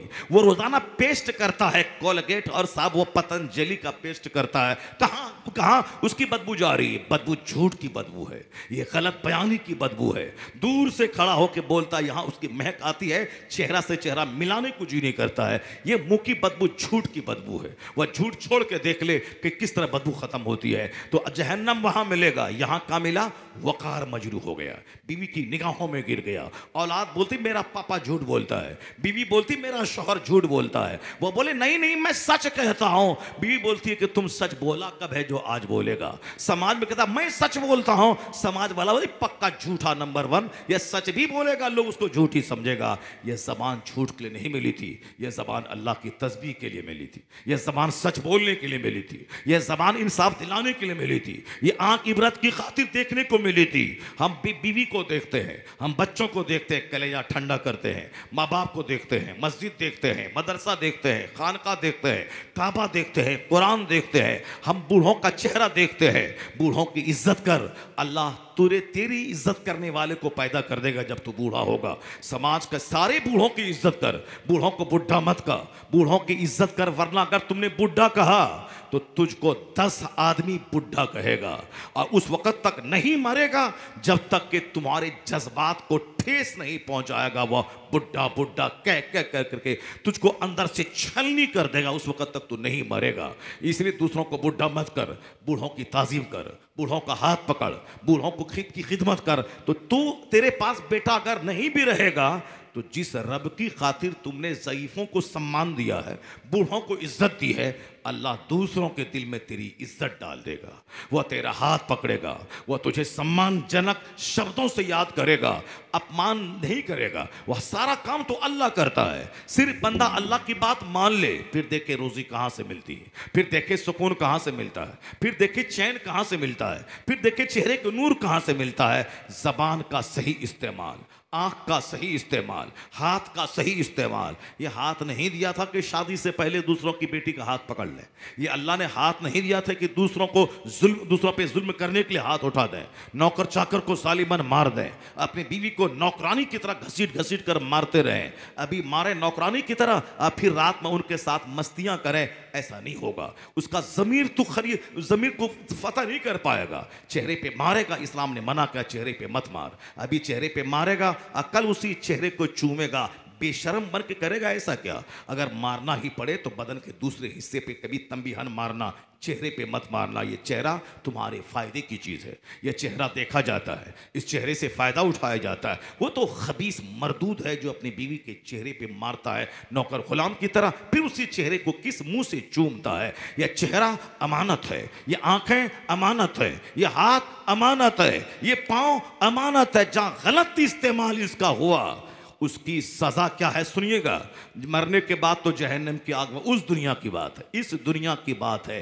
ये गठिया का दर्द, ये घुटने का दर्द, ये टखने का दर्द, ये रान के गोश्त का दर्द, ये यहाँ का दर्द। अटल बिहारी वाजपेयी को ऐसा दर्द हुआ कि अपने कमरे से बाहर नहीं निकल सका, यहाँ तक कि मर गया। बहुत सब हिंदुस्तान का प्रेसिडेंट था वो साहब, बप्पी था वो हिंदुस्तान का प्रेसिडेंट। वो बाथरूम में गया, फिसला, ब्रेन हेमरेज हुआ, 2 4 10 20 दिन हॉस्पिटल में रहा, वहीं मर गया। आजकल बाथरूम में लोग ज़्यादा मर रहे हैं, फिसल फिसल के लोग मर रहे हैं। लेटिन करते करते ब्लड प्रेशर हाई हुआ, वहीं मर गए। नहाते नहाते प्रेशर हाई हुआ, वहीं मर गए। बाथरूम में लोग ज्यादा मर रहे हैं, लेटिन करते करते मर रहे हैं, पेशाब करते करते मर रहे हैं। पेशाब नहीं हुआ तो मर रहे हैं, पेशाब ज्यादा हुआ तो मर रहे हैं। यानी तो शर्मगाह का गलत इस्तेमाल बंदे को तबाह कर दिया। सेहत गई, पाँव गया, पेट गया। आज एसिडिटी, गैस, सब सारे लोग इसमें मुलविस हैं। ऐसी लोग ये दवाई वो दवाई, पहले गैस की दवाई फिर रोटी खाना। अभी जवानी में आग लग गई, 16 साल की जवानी है, गैस की गोली इस्तेमाल कर रहा। 25 साल की जवानी है, गोली इस्तेमाल कर रहा। अब 30 साल की जवानी है, गोली इस्तेमाल कर रहा रोटी को पचाने के लिए। अभी तो इस कदर गर्मी होनी चाहिए, यहाँ बदन हाथ में ताकत के आदमी दीवार में मारे तो दीवार तोड़ दे। ये एसी लॉक इस्तेमाल कर। अल्हम्दुलिल्लाह ये उम्र मेरी 52 ईयर्स हो रही है। मैं खैनी नहीं खाता हूँ, गुटखा नहीं खाता हूँ, सिगरेट नहीं पीता हूँ, चाय भी आदतन नहीं, पी लिया, मिल गई पी लिया। ऐसा नहीं कि नहीं पीऊंगा तो सर मेरा फटा जा रहा है, लाओ चाय, सर फटा जा रहा है, सुबह नहीं पिए हैं, सर फटा जा रहा है। आदत का गुलाम हो गए। खैनी गुटखा खाने वाला मुंह से पाखाने की तरह बदबू आ रही, फिर भी उसको एहसास नहीं कि मैं इसको छोड़ दूं। मुंह से पाखाने की तरह बदबू आती, मुंह करीब करने को जी नहीं चाहता, वहां से बोलता है बदबू यहां आती है। मगर बेशर्मी की इंतहा हो गई। जो पैसा गुटखा में लगाता है उसी पैसे से काजू खरीद ले, उसी से पिस्ता खरीद ले, उसी से बादाम खरीद ले, अपने बैग में रखे, जहां मन चला 2 बादाम खा ले। ये बादाम दिमाग बढ़ाता है, ये बादाम को एनर्जी देता है। ये पिस्ता रखे बैग में, जहां मन चला 1 पिस्ता खा ले। नमकीन पिस्ता शुगर वाला भी खाए, बहुत फायदे की चीज़ है। सेब खा ले, शुगर वाला सेब मीठा होता है, 1 सेब डेली खा ले, ताकत मिलेगी। उसको बदन में जो ग्लूकोज घटता है वो ग्लूकोज उससे पैदा हो जाएगा। जो शुगर लेवल कमज़ोर होता है वो 1 सेब से उसको बढ़ जाएगा। संतरा का जूस पे ले, मौसम्बी का जूस पे ले, अनानास खा ले। ये तो करोड़ों रुपए की चीजें हैं। वो 1 मौसम्बी का गिलास जूस करोड़ों का है। वो करोड़ों की दवाई एक तरफ और 1 गिलास अनानास का जूस, यानी जो जितना भी जाइम है, दाना पचाने वाला सिरप है, वो सब में अनानास का जूस रहता है। और 1 अनानास 1 गिलास जूस पी ले, वो 50 बोतल दवाई से बेहतर है। नहीं वो गुटखा खा रहा, रजनीगंधा है नहीं, शेखर है नहीं, शुद्ध प्लस है नहीं, ये सब शुद्ध प्लस शेखर आदत का गुलाम हो गया। ये शेखर ने कैंसर पैदा किया, ये शुद्ध प्लस ने कैंसर पैदा किया। हमारा एक दोस्त, स्टेज का दोस्त शायर था, एन चढ़ती जवानी में दुनिया छोड़ के चला गया, क्योंकि यहाँ खैनी खाता था, गुटखा खाता था, सो जाता था। कैंसर हुआ, यहाँ तक के ना पड़ता था, ब्लड ब्लीडिंग हुई, 1-2 महीना रहा और काम तमाम हो गया। एक बहुत बड़ा नकीब था कलकत्ता का, वो अभी जिंदा है, लेकिन पूरे चेहरे का गोश्त कटा हुआ है। वो खैनी खाता था, सो जाता था, ताकि रात भर वो खैनी के अर्क का मजा मिलता रहे, उसका जो रग चूस कर मजा मिलता है। नींद की का भी मजा ले और खैनी के रस और जूस का भी मजा ले, इसलिए वो खा के सो जाता था। जब वो कैंसर में इसका सड़ गया और काट के उसका इलाज हुआ, बच तो गया। एक बार मेरी मुलाकात उनसे हुई भद्रक रेलवे स्टेशन पर। मैंने कहा, हलीम भाई क्या हाल है आपका, कैसा लगा आपको?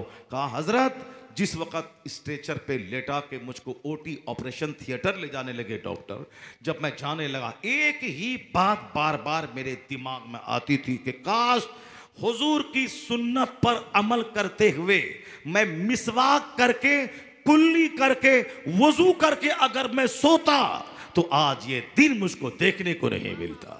आज ये दिन मुझको देखने को नहीं मिलता। उस वक्त पछताने से क्या होगा जब चिड़िया चुग गई खेत, जब सेहत चली गई, तब आप सुन्नत की अहमियत समझ रहे हो। जब कुछ बर्बाद हो गया अब लौट के नेचुरल सिस्टम पे आ रहे हो। आज मैं तुमसे कह रहा हूं, हमारे उलमा तुमसे कहते हैं कि इंसान की जिंदगी गुजार, फिल्म के नाचने वाले को मत देख, क्रिकेटर की जिंदगी मत देख, उसको तो बैटिंग बॉलिंग करना है, जिंदा रहना है। वह फिल्म का एक्टर नाचना है, कूदना है, पैसा कमाना है, खाना है। फिल्म की औरतें नाचेंगी, कूदेंगी, निर्वस्त्र होंगी, लिबास जितना छोटा होगा उतना ज्यादा पैसा उसको मिलेगा, इसलिए सारा कपड़ा उतार के चंद सिक्के कमाती है। वो मेरी माँ के लिए मॉडल है, वो मेरी बेटी के लिए मॉडल होगी, जो अपने बदन का वस्त्र उतार के पैसा कमाए, जो दूसरों की गोद में झूल के पैसा कमाए। शादीशुदा है, उसके बच्चे हैं, उसका शौहर है, मगर वो एक्टिंग करने के लिए दूसरे हीरो के पास उसकी गोद में झूल रहा है, प्यार का ड्रामा कर रही है, वो झूल रही है, उसके पास जा रही है, वो उसके बदन पे हाथ डाल रहा है, और उसका शौहर उसकी फिल्म में देख रहा है, और शौहर भी हिजड़ा मुस्कुरा रहा है, क्या मेरी बीवी की एक्टिंग है। वह दूसरा उसकी बीवी के बदन पे हाथ रख रहा है, उसके चेहरे को चूस रहा है, और ये मुस्कुराता, क्या गजब की एक्टिंग मेरी बीवी ने की है, करोड़ों रुपए कमाए। यानी अखीर जमाने में आदमी पागल हो जाएगा। ये हुजूर ने फरमाया है, तुन जाओ उकूलो अक्सर जाले का जमान। सरकार ने कहा अखीर जमाने में अक्सर लोगों की अकलें छीन ली जाएंगी। एक बुढ़ा दादा बोल रहा था कि मेरी पोती इतना जबरदस्त डांस करती है कि क्या गजब की डांस करती है। ये बुढ़ा को जमीन के नीचे मर जाना चाहिए। ये हाजी है, ये बुढ़ा, ये बोलता है कि मेरी पोतिया बहुत शानदार डांस करती है स्कूल में और फर्स्ट पोजीशन लाई है। और ये बाप अपनी जवान बेटी को साथ लेके डांस प्रोग्राम में बेटी को लेके जाता है, और उनकी बेटी सारा वस्त्र उतार के, नीम वस्त्र हाफ पैंट पहन के स्टेज पे डांस करती है, सारे लोगों की आंखों को सेकती है, और सारे लोग उसे सांस्कृतिक कार्यक्रम समझ के इंजॉय, रिलैक्स होते हैं, और 10 रुपए उसके बदन पे फेंकते हैं। और उससे ज्यादा हिजड़ा है वो बाप जो अपनी बेटी को नचवा के चंद पैसे कमाता है और उसकी कमाई खाता है। तो जो बदन खोल के पैसा कमाए वो मेरी बेटी के लिए मॉडल है, वो मेरी माँ के लिए मॉडल है, वो मेरी बहन के लिए मॉडल है कि मेरी बेटी उसी की तरह गरारा पहने, मेरी बेटी उसी की तरह शरारा पहने, मेरी बेटी उसी की तरह वह चड्डी पहने, मेरी बेटी उसी की तरह जींस और टी शर्ट पहने, मेरी बेटी उसी की तरह हाफ बाल कटवा के दूसरों की निगाहों की जीनत बने। नहीं, अगर तुमने उसकी पैरवी की तो शौहर की निगाह में जलील बनेगी।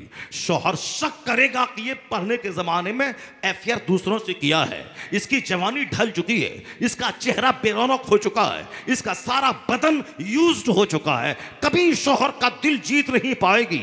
जो पर्दे में रहती है, हिजाब में रहती है, निकाब में रहती है, उसके चेहरे पे अल्लाह नूरानी लाइट देता है, शौहर के दिल में जगह मिल जाती है। उसका हाथ जिसका यूज्ड ना हो, जिसका बदन यूज्ड ना हो, वो अच्छे औरत क्या वो बूढ़ी हो जाए, शौहर के दिल में जगह पाती है, घर में जगह पाती है, वो घर के लिए आंखों का तारा बन जाती है। इसलिए इस्लाम ने पर्दा देकर औरतों को अपमानित नहीं किया है, पर्दा देकर औरतों को जलील नहीं किया है। इस्लाम ने दुपट्टा डाल के औरतों का हक नहीं छीना है, औरतों को कैदो बंद में नहीं रखा है। वो तो समझने वालों की शरारत है, बदतमीजी है। वह बदतमीज जो अंदर से बाहर तक नापाक है, वो क्या जाने कि इस्लाम ने चादर डाल के इसका सम्मान किया है, इसको इज्जत दी है। जलील तुमने किया है बदतमीज। दुकान पे अपनी औरतों के दुपट्टा हटा के, सीना दिखा के, कस्टमर को बोला के चंद सिक्के कमा के तुमने औरतों को जलील किया।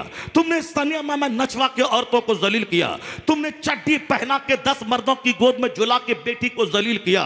तुमने आजादी के नाम पे तुमने समाज में रेप बढ़ा के तुमने जलील किया। सपोज दुकान के साथ कंप्यूटर फ्लैक्स में औरतों की तस्वीर, कारोबार में औरतों की तस्वीर, और ओपनिंग हो तो औरतों की नाच, शादी ब्याह में औरतों की नाच। तुमने औरतों को नचवाया, उसको नंगा किया, दुकान में बिठाया, शराब खाने में बिठाया, उसको फिल्म में नचवाया, औरतों को जलील किया। इस्लाम ने औरतों को चादर डाल के उसके चेहरे की सुरक्षा की है, उसके बदन की हिफाजत की है, समाज को ज़िना से बचाया है। अगर यकीन नहीं आए, जो पर्दे में रहने वाली है, कोई लोशन नहीं लगाए, या दुपट्टा उसके हुस्न को निखार देता है, उसके हुस्न को बढ़ा देता है, तो जलील औरतों को उसने किया जिसने उसके बेपर्दा किया किया, इस्लाम ने पर्दा डालकर उसकी इज्जत की हिफाजत की है, सुरक्षा की है। नारे तकबीर, नारे रिसालत, इस्लाह मुआशरा कॉन्फ्रेंस